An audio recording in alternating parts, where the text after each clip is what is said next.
Lihim ng liham.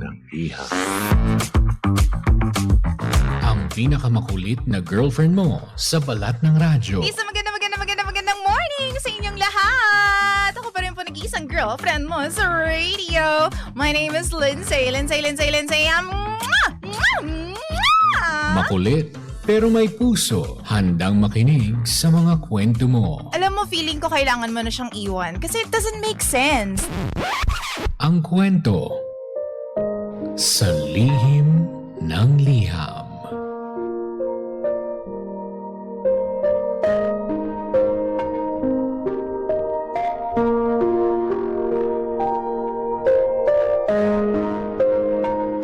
Mahal kong Lindsay. Magandang araw po sa inyong lahat. I just wanted to share what I did with my sister. Nga pala, ako po si Jenna, 24 years old. DJ Lindsay, isa po akong half Filipina and half American. Yung ate ko po, pure Filipina. Dito na po ako pinanganak sa Pilipinas pero sa sandaling panahon, nag-aral po ako sa US. Dalawa lamang po kaming magkapatid at ako po ang bunso. Si ate ko po ay may asawa. Itago na lang natin siya sa pangalang Carl. And honestly, close po kami ni Kuya Carl kasi nagde-date pa lang sila noon, bata pa ako. Nung nagpakasal sila, I was 19 years old. Lagi po akong binibigyan ni Kuya Carl ng pasalubong, lalong-lalo na pag galing siya sa trabaho tapos papauwi ng bahay. Magkalapit lang po kasi yung bahay namin. So anytime, pwede po akong pumunta sa bahay nila ate. Minsan doon na rin po ako natutulog kasi busy palagi yung nanay at tatay ko eh. May business po kasi kami. Kaya madalas ako po mag-isa sa bahay kapag wala po akong masyadong ginagawa. Yung ate ko po, busy din masyado sa kanilang business ni Kuya Carl. So, madalas din po, kapag oras na ng pagkain, ang nakakasama ko po is si Kuya Carl. Sa totoo lang po, I have to admit, noon pa man, crush ko na si Kuya. Siguro nga hindi lang basta crush eh. Sa tingin ko, matagal ko na siyang mahal. Kasi habang tumatagal, DJ Lindsay, nagugustuhan ko na siya. Lalo na kapag lagi niya akong binibiro at naglalambing siya sa akin. Yung turing niya sa akin parang hindi iba. He takes care of me like a sister. DJ Lindsay, pinilit ko naman po itong labanan.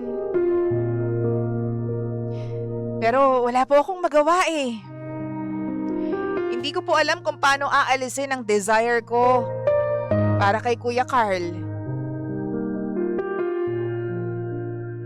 Kahit na alam kong masasaktan si ate, tinuloy ko pa rin.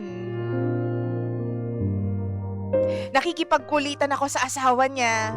Minsan para kaming romantic lovers.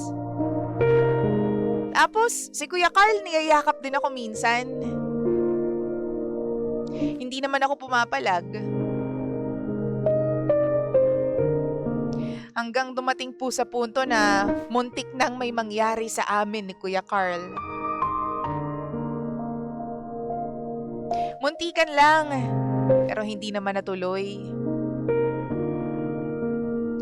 Pero DJ Lindsay, ang sarap pala sa feeling nun, no? Yung tipong mahal mo yung tao, tapos alam mong kahit papano meron din siyang pagtingin sa'yo. Never naman nag-confess sa akin si Kuya Carl ng nararamdaman niya. Pero feeling ko, espesyal ako para sa kanya.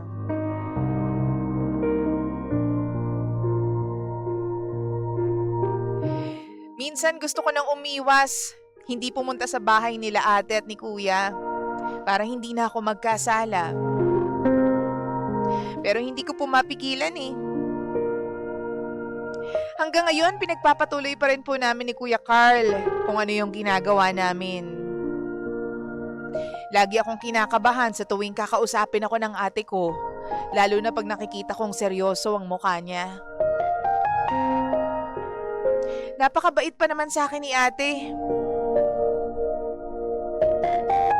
Pero yun nga lang DJ Lindsay, sa ngayon, nag-i-enjoy po ako sa pagmamahal at atensyon na nakukuha ko kay Kuya Carl.